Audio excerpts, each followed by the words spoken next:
Hello all, welcome to the video lecture series on computer communication networks. So this particular video we shall be discussing about data link layer.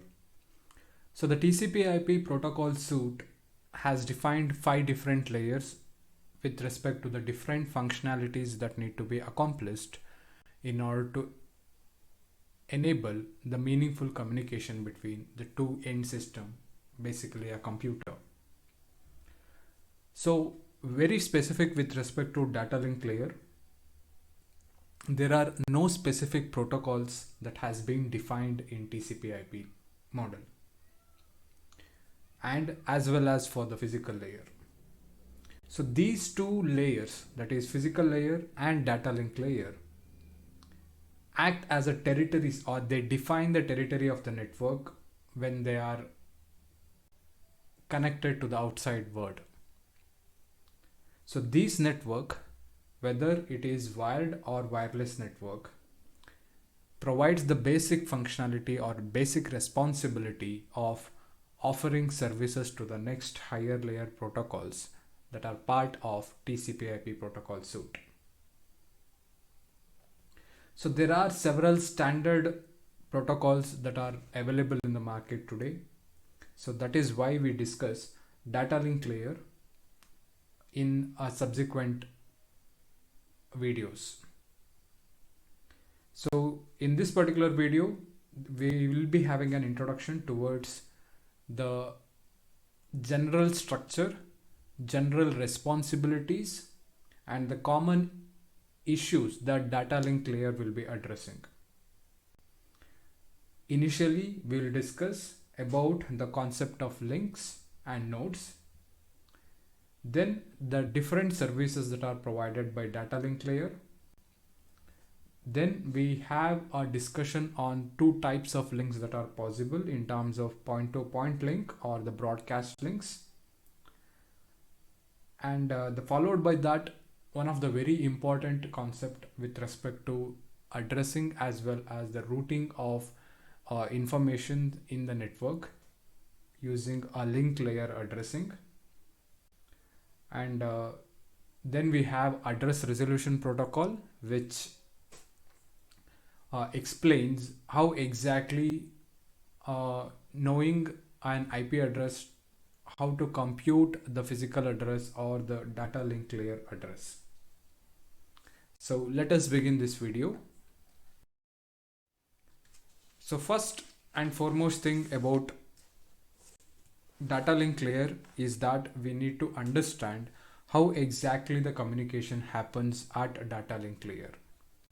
As the internet is interconnection and combinations of many networks which are glued together by a combination of connecting devices as well as the end devices.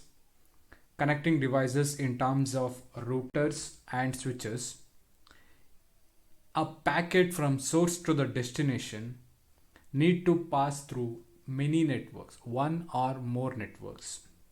So thus they try to interact more with respect to the interconnecting devices that are routers and switches.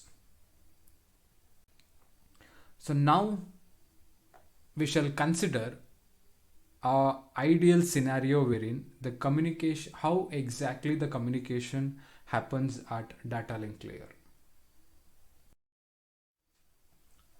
So we have a end user or a host system who is present, who's allies, who is present at one lab of the network. They are present inside a local area network, and this particular computer allies first try to communicate with the data link layer at the router R2, and here the communication is happening between the two end devices, that is between allies and BAW. Both of them belongs to two different networks, and we are assuming a situation wherein these two networks are connected by many intermediate networks. So we have a number of switches and we have number of routers that are present in the network. So first, the computer allies, in order to establish the connection with Bob, communicates with the data link layer of the router R2.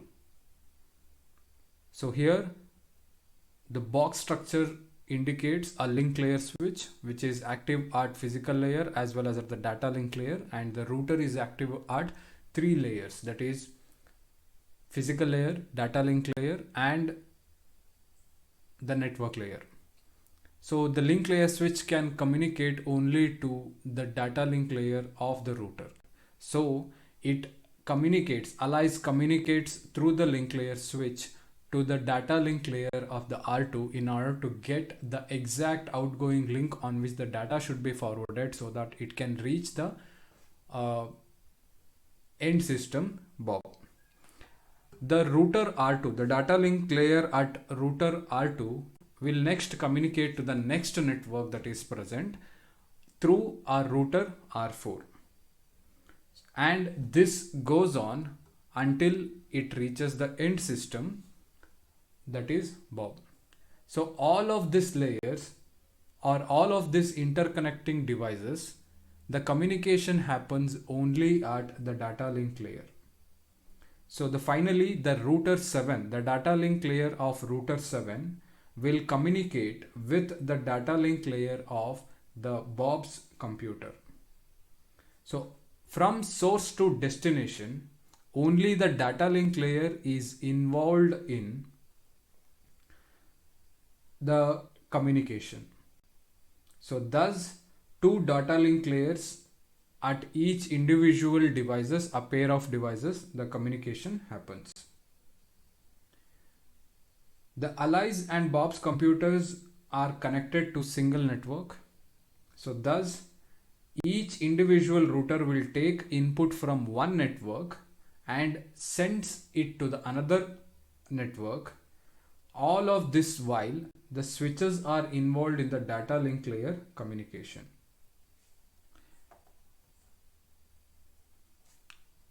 As we can clearly see, these are the legends that is being used.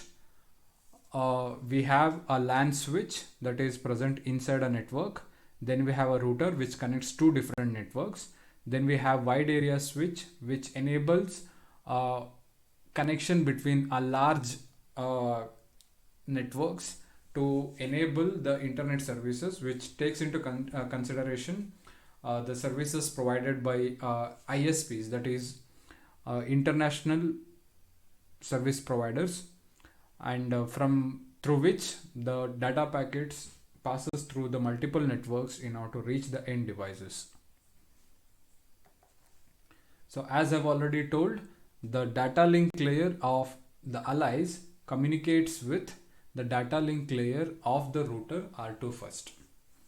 So the incoming link will be different and outgoing link will be different. So only the data link communication is happening. A data link is responsible for movement of frame from the current host to the next host. So the source address will be the point where the communication is starting, and the end point will be the next node on the link. So that is why while moving to the next link, the the link layer address need to be changed. So next, the router R2 data link layer will communicate with data link layer of router R4, and the router R4 then communicates with router R5, that is data link layer of router R5, and then followed by router R5 communicating with the data link layer of R7, and finally router R7's data link layer will communicate or will get a connection with the data link layer of the end system Bob. So this is how communication with respect to data link layer could be visualized. So at each individual layer, one could clearly see here, data link layer will not establish an end-to-end connection or logical connection, that is to source to destination. It is not responsible for source to destination. It is just responsible for two ends of the link. So movement of the information from one end of the link to the another end of the link. So that is why it is more of host to host or hop by hop communication happens with respect to data link layer. So in order to understand further about the responsibilities and the functionalities of data link layer, one has to get a hold of, or one has to know about nodes as well as the link concept, as the communication at data link layer happens node to node, that is on either side of the link from one node to another node. This node could be a host or this node could be a connecting device such as routers or the switches.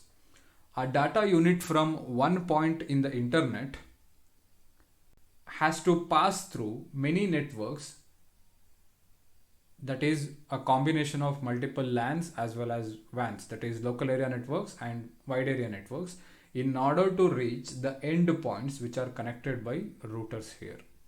So two different networks are connected by routers. So thus passing through a multiple networks from source to destination, the data unit has to pass through the several combinations of the networks. So thus each one of these LANs as well as WANs are connected by routers. Each individual network is connected to outer side network using a network layer device, which is routers. So here the two end system or the two end hosts and the routers are referred as nodes. So each of device with a communicating capability, that could be a end system, that could be a source or a destination host, or it could be a router, is referred as a node. The interconnection or the network in between these nodes is called as a links. So that means the interconnection, the connection between the one node to the another node, that existing connection or that established connection is referred as a link.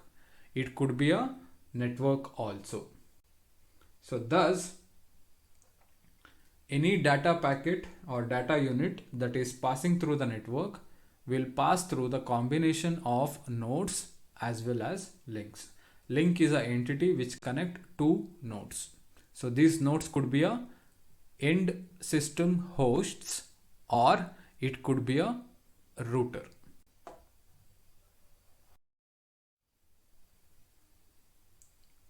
So let us consider one simple example wherein we have a LAN network, two end systems that are connected through the combination of multiple routers as well as the LAN network. So the first node here is a source. So the first node here is a source. So this I'm considering it as a source. So the data originated from this source has to pass through. This is connected to a LAN network, and this LAN in turn is connected to a router which will enable the connection to the outside world. Then we have a wide area network. So between two different routers, a point-to-point network has been established which enables a wide area network, and like that we have quite a combination of multiple local area networks as well as wide area networks, and finally it will reach the end point that is required. So this simple network consists of the representation of different links and nodes when the path of the data unit which comprises of 6 nodes here. As I can clearly say, this is node 1, node 2, 3, 4, 5 and 6. So thus these two endpoints are considered as node here. So the end device is a host or it could be a router. So the first connection is between the source and a router. So these two are referred as nodes, and these two nodes are connected by a link. Then we have a connection between a point-to-point network connection that defines wide area network between two routers. So here these two routers will form the two ends of the communicating path. So each of them are considered as a node, and they are connected by a link. And then once again I have the communication between the two different nodes through a local area network here.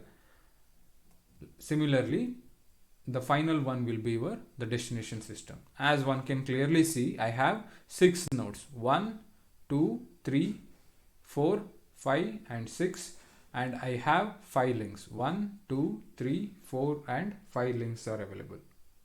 So this is one typical example of illustration with respect to the concepts of nodes as well as links. So now that we are pretty much familiar with how exactly communication happens with at the data link layer, the concepts of nodes and links, we have to now look into the different services that are provided by data link layer.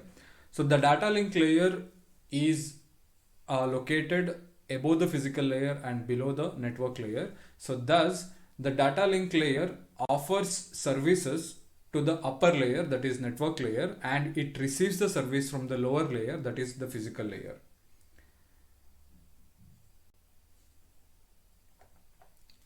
So the major responsibility or the set of services that are provided by data link layer have the span of node to node. The scope of their operation is just defined from the current node to the next node.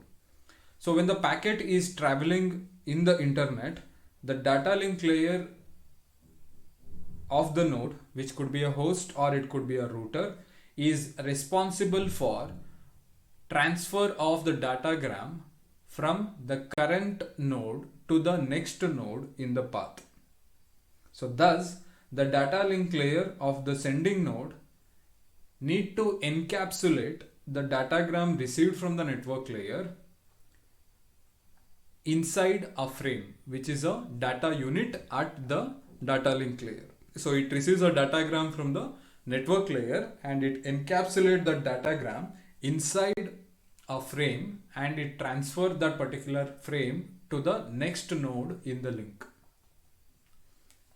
So at the receiving node, it need to decapsulate the frame to extract the datagram from the frame, and dependent on the nature of the link or dependent on the role of the end device, or whether it is an end device or the router, the next processing has to be done.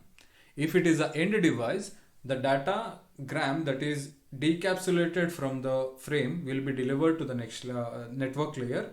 If it is a router, then the subsequent encapsulation is done once again in order to forward the data on the next link of interest. So the data link layer of the source host needs only to perform encapsulation, but the data link layer of the destination need to perform decapsulation. But when it comes to intermediate devices such as routers, they need to perform decapsulation on the incoming link. They have to perform encapsulation on the outgoing link. So the source only performs encapsulation and the destination only performs decapsulation. But the routers are in between whatever devices are there. They perform on the incoming link, they perform the decapsulation. On the outgoing link, they'll perform the encapsulation. So one may ask why exactly the concept of encapsulation and decapsulation at each individual intermediate node is required. One major reason is that each link may follow different routing protocols, or they may follow the different protocols at data link layer, which will define the different frame formats. So we may have a wired network on one end and wireless network on other end. So wired network will have a different protocol along with the frame format, and wireless network part will have a different protocol with a different frame format. So thus, even if that is why incoming link will be different than outgoing link. So incoming link will perform the decapsulation, the outgoing link will perform the encapsulation. Even if the same protocol is used on either side of the links, the encapsulation and decapsulations are required because while doing encapsulation, we add header at data link layer, which will be having the link layer address of the current node which is forwarding the data, and the destination address of the next node that is on the other end of the link. So every individual part, as the packet traverses the source node, and the link will change. As the link will change, the two ends of the node will also change. So thus the link layer addresses will be different on different links. Because of that, it is required to have both encapsulation and the decapsulation at each intermediate nodes that we take into consideration, which connects two different networks.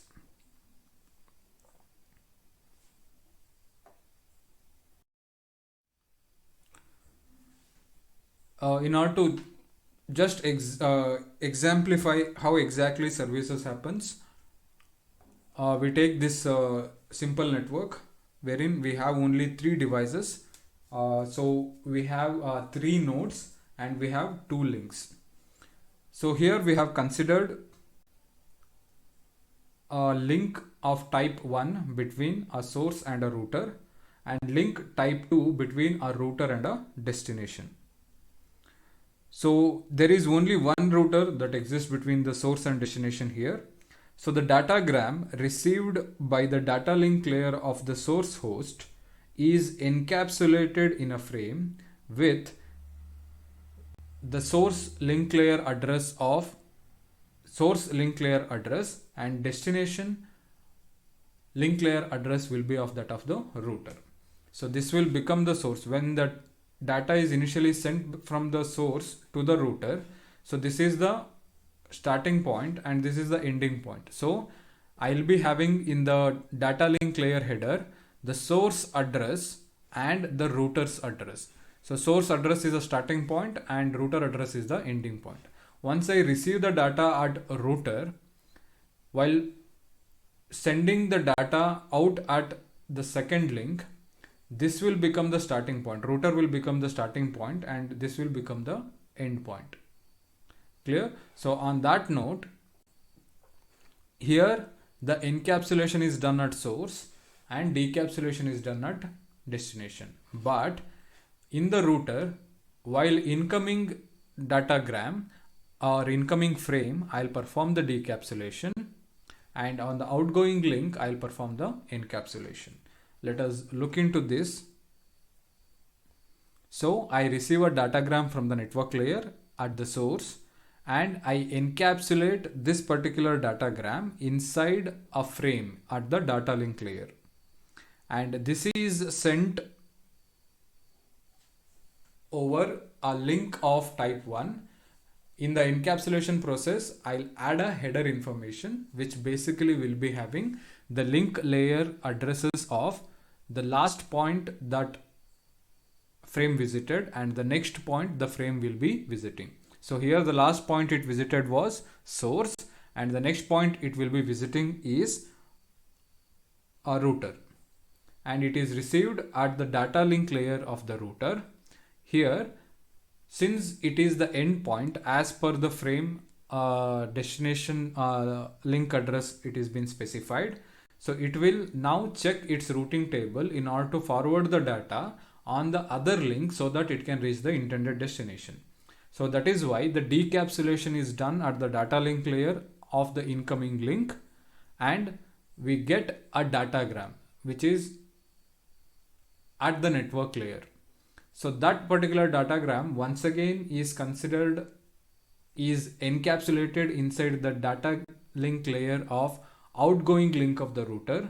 So you create a new frame here with the header will be having router as the starting point of the link address of the router at the starting point, and the link layer address of the destination at the ending point. So at the receiving end, the data link layer will receive this particular frame and it will decapsulate it and it will deliver the datagram to the network layer. So as we can clearly see, the source and the destination performs either source performs only encapsulation, destination performs only decapsulation, but the router or the intermediate device on the incoming link, it performs decapsulation. On the outgoing link, it performs encapsulation.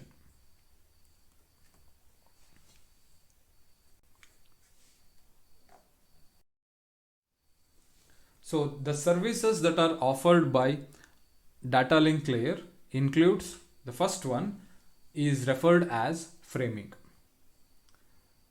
So the data link layer, at the data link layer, the data unit is referred as frame.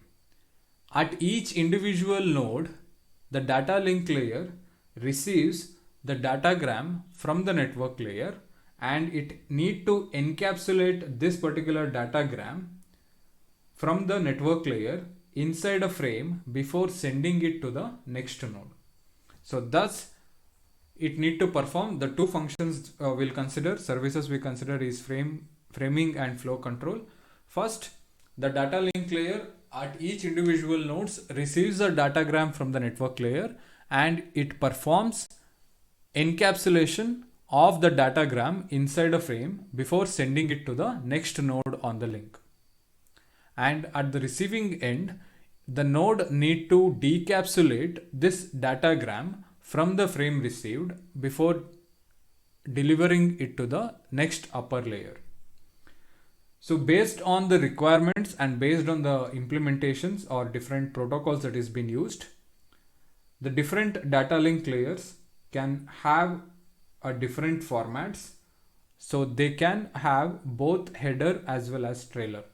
Header will be there, till now we have not shown the trailer part. Header will be appended ahead of the datagram and trailer will be appended at the end of the datagram. So the second functionality is, or the second service is in terms of flow control, which primarily addresses the problem of is built on the concept of producer and consumer problem. Producer, consider a situation wherein producer is producing a particular items which cannot be consumed. On that note, as soon as this item gets accumulated, it could not be used means the the items will be wasted. So thus the sending data link layer is considered as, in the real-time network scenario, the sending data link layer is considered as the producer of the frame and the data link layer on the other end of the link is considered as the consumer of the frames. So if the producer,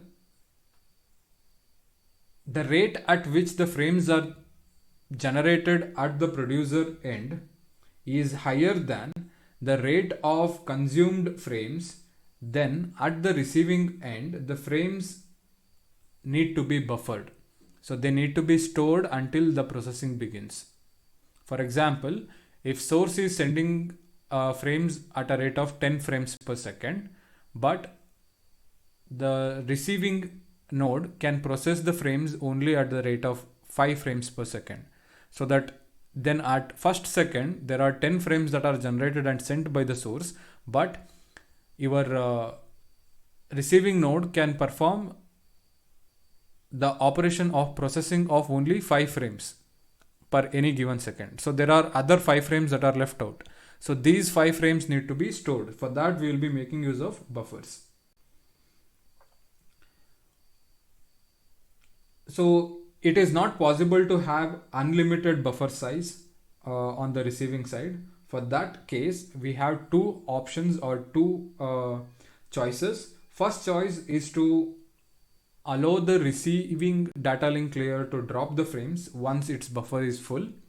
And the second choice is to let the receiving data link layer send a feedback to the uh, sending data link layer to reduce its speed or to stop or to slow down.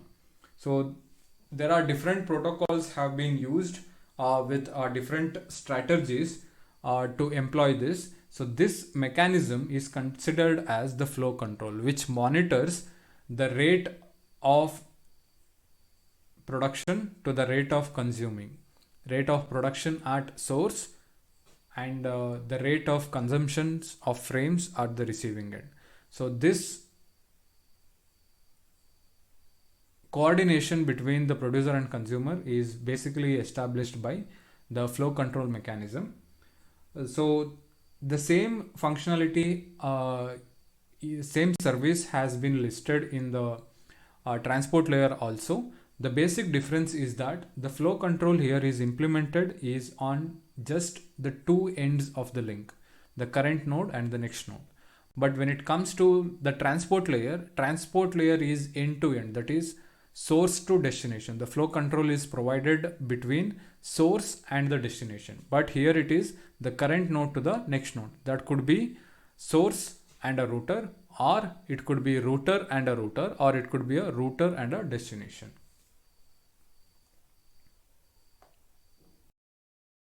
So the next set of services are error control and the congestion control. So at sending node, the data, a frame inside a data link layer is changed into bits and it is transformed into electromagnetic signal and it is transmitted through the transmission media by the physical layer. As we are very familiar with, at the receiving side, this particular frame is regenerated from the bits, into bits from electromagnetic signals, and it is delivered to the next higher layer. As we are familiar with, the electromagnetic signals are susceptible to errors, various forms of errors in terms of the physical conditions or in terms of the various glitches that are present because of electromechanical properties of the medium that we are making use of. So each of the frame, the information inside the frame may be susceptible to error in this case. So thus there is a need to detect the error as well as to correct the error. So during detection mode, the error that is created or error that is detected may lead to two options. One is to discard that particular frame itself, or to correct the error that is present in the frame. If there is a scheme or there is error correcting schemes that are available, or ask the sender to retransmit that particular frame. So once again, the error detection and correction is a common issue at each individual layer. There are mechanisms at each individual layer to counter errors or the noise that is present. So we'll discuss more about this as we proceed. The last major service that is offered by the data link layer is in terms of congestion control. So the term congestion means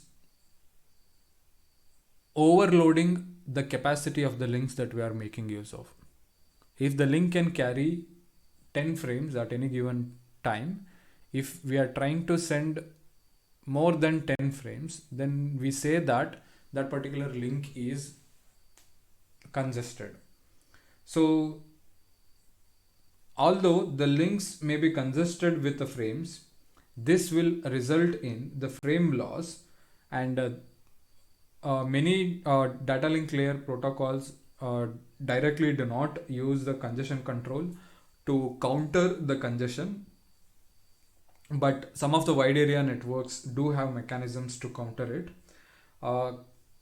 The congestion control is typically considered as one of the important issue at the network layer and transport layer, because they offer source to destination service. So more of the congestion control schemes and its implementation will be discussed in network layer and the transport layer.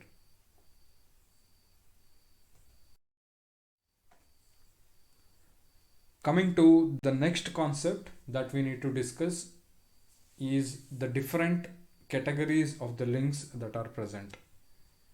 So the data link layer is responsible for determining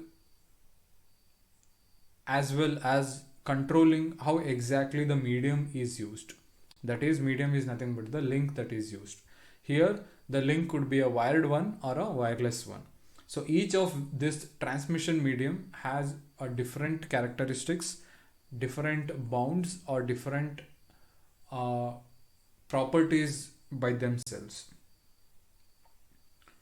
So thus the data link layer protocols can use, based on the nature of the medium and nature of the mechanism that we are taking into consideration, the data link layer can use the entire capacity of the link if the link type is point-to-point link, and it can use only the part of the capacity of the link if it is a broadcast link. So why we use the term entire capacity and part of the capacity? So when we use the term point-to-point link, it is a dedicated link that exists between the two end nodes. So the entire capacity of that particular link could be made use by only these two devices. But if there are multiple nodes are connected to the same link, then dependent on the active senders and receivers, the capacity of the channel has to be shared by themselves. So a typical example for point-to-point link is a wired connection that exists between the two end devices. So on that only they can only communicate. The broadcast link situation is when we use air as a medium. So when we use air as a medium, it is common for everybody who has a wireless interface. They use air as a medium to communicate. So while this communication is happening based on the network traffic and the communication strategies, so only the part of the channel capacity or the link capacity is available for each users to communicate. So as the more and more number of users are communicating, then the speed becomes less. That is only because the link is completely occupied. When the link is free, you get more capacity in the shared medium. But when the number of active users are very much higher, then the capacity of the link has been shared by many users. So thus the speed of the communication will reduce. To better understand and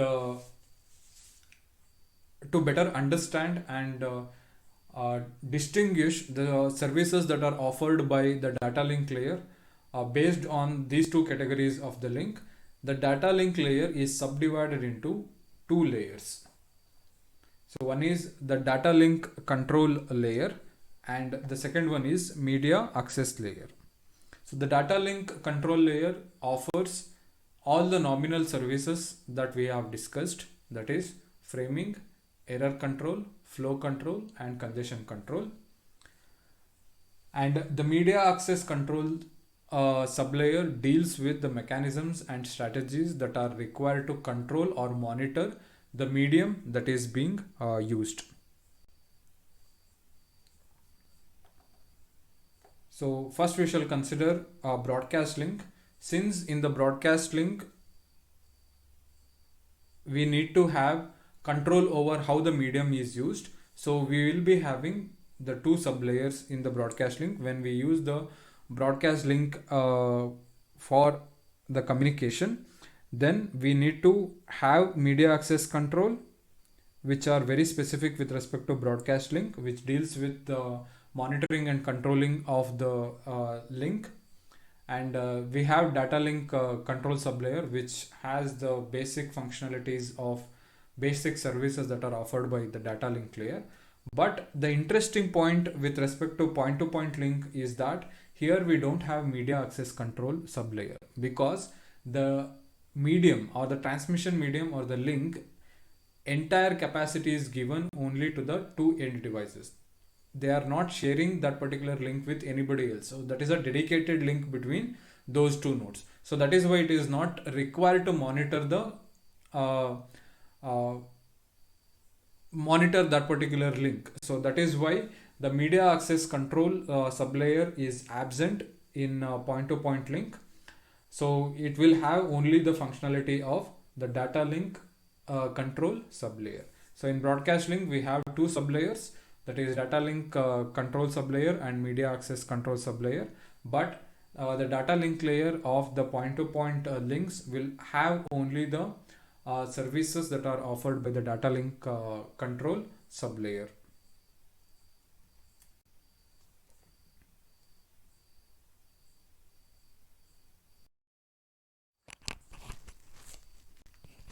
So in this video we have discussed the introduction to the data link layer and the conceptualizations in terms of nodes and links definition, the different services that are offered by data link layer, and the categories of the link in terms of point-to-point net links and the broadcast links. Hope you like the video. This is Abhilash. Thank you so much. For more videos on computer networks, visit my channel. Please do like, share and subscribe. Thank you so much.